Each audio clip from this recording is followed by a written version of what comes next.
Donc là, de ce que tu as pu voir en fait sur ces derniers jours, depuis que c'est sorti, tu as vu un gros engouement à la fois sur les réseaux sociaux, mais aussi en live, parce que tu as joué pas mal de tes sons en fait depuis qu'ils sont sortis. En fait. Je sais que tu as joué dernièrement à Anonymix justement et tu as pu en passer. Ouais, carrément. On a eu l'occasion de jouer à Anonymix, du coup, l'exclusivité du remix de Bailalo, qui n'est pas encore sorti, qui n'a encore jamais été dévoilé.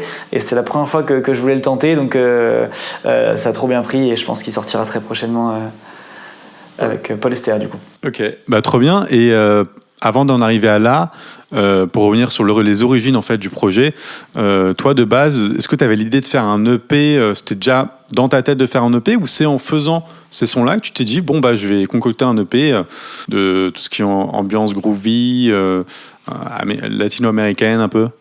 Eh ben, quand j'ai sorti Oxymore, très rapidement je me suis dit ok, il faut que j'essaye de sortir un deuxième projet. J'aime trop cette démarche de sortir un album, un EP au sens large. Et en fait, en voulant atteindre cet objectif, je me suis un peu éparpillé, je me suis rendu compte qu'il n'y avait pas forcément de fil conducteur et d'objectif derrière tout ça. Du coup, j'ai sorti un peu des sons au coup par coup, des singles en one shot, en me disant voilà, je continue à sortir les choses que j'aime sans forcément de cohérence globale. Et un jour, je me suis dit, putain, mais là, j'ai plusieurs morceaux dans mon disque dur qui ont une vraie cohérence. Et donc, c'est 2 ans après que je me suis dit, ok, là, il faut qu'on ressorte un EP. Et du coup, j'ai sélectionné 6 morceaux qui avaient un vrai fil conducteur sur le groove. Et je me suis dit, ok, c'est maintenant qu'il faut sortir tout ça. Ok, trop sympa. Franchement, super beau projet. Et au niveau de ta collab avec les artistes, sur ces sons-là, comment tu as eu l'idée de collaborer avec eux? Du coup, les morceaux se sont faits avant l'idée de l'EP, et chaque artiste, c'est soit des amis, soit des gens que j'ai rencontrés un petit peu sur le vif, avec qui j'ai voulu collaborer parce que le feeling est bien passé et on a senti que musicalement il y avait quelque chose qui matchait. Alors c'est vrai que les artistes sont très différents les uns des autres, ouais. Et du coup on a quand même essayé de garder cette cohérence sur l'EP Quintessence entre le groove, l'électro, toutes ces choses qui les rassemblent, mais du coup ça nous fait des couleurs très variées, des origines très différentes entre Malika qui est une artiste martiniquaise, Marouf qui est un artiste du Pakistan, Monsieur Planteur qui initialement fait de la techno. Enfin voilà, il y a vraiment des couleurs très différentes, avec Somnium qui fait du rap, et on a réussi à construire ce projet autour de ces différences. C'est ça qui est sympa, en fait, tu as réussi à concocter un mélange de sonorités aussi, de voix, pour faire un projet tout à fait original en fait sur ton EP. Oui, donc, oui. Ouais. Chacun apporte un petit peu sa patte à l'édifice.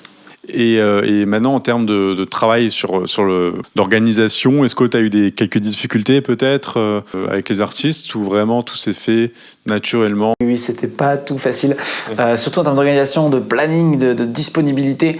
Il y en a qui viennent de loin, et du coup on a dû se déplacer, on a dû trouver des moments où on était ensemble pour pouvoir faire de la musique. Anaïs qui était à Londres pendant un bon moment, on n'a pas réussi à trouver un moment pour se retrouver. Monsieur Planteur qui est au Cap d'Agde, il y a beaucoup de choses qu'on a dû faire à distance en s'envoyant des pistes, etc. Donc ça c'était une première difficulté. Et ensuite, la deuxième difficulté, mine de rien, c'était l'inspiration. C'est-à-dire que même si ça faisait pas partie du process de l'EP, parce que chaque morceau avait déjà la cohérence lorsqu'on a voulu créer l'EP, lors de la création du morceau, avec Marouf, on a mis très très longtemps avant de trouver ce qu'on voulait faire et ce qui nous correspondait vraiment.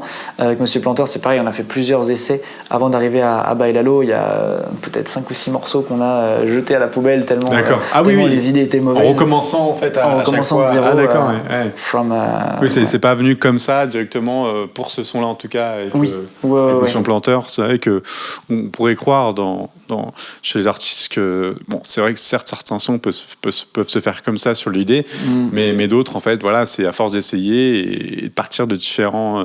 Il y en a Ziswire, il est venu en l'espace de 2 heures, 3 heures, on avait le morceau tellement le truc nous paraissait évident et la symbiose était là. C'est ça. Et d'autres pour lesquels ça prend plusieurs mois. Et c'est normal, ça reste de l'art, quoi. C'est laquelle est vraiment la plus punchy de l'EP pour toi? J'hésite entre Ziswire et Night in Amsterdam. Je pense que Ziswire, en termes de house, elle est plus progressive, mais elle est très très punchy dans le sens où c'est très dansant, c'est très en soirée en tout cas, c'est celle que j'arrive le mieux à mixer avec le reste. Et Night in Amsterdam, elle est moins dansante.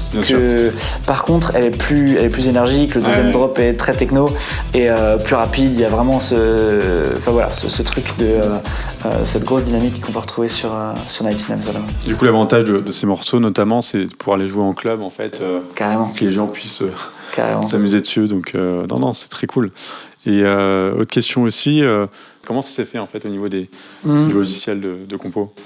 Principalement FL Studio, avec tous les artistes qui posent simplement leur voix. Du coup, c'est moi qui ai créé la production, la composition. Donc je suis pas sorti de ma zone de confort sur le plan technique.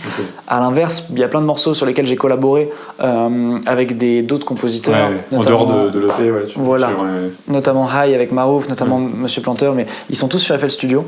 C'est cool ça, c'est un avantage. Il y a juste This Wire qu'on a fait sur Ableton. Et pour le coup, je suis un peu sorti de ma zone de confort. Je commence à apprendre Ableton parce que j'adore l'interface et l'aspect live surtout qui m'intéresse beaucoup.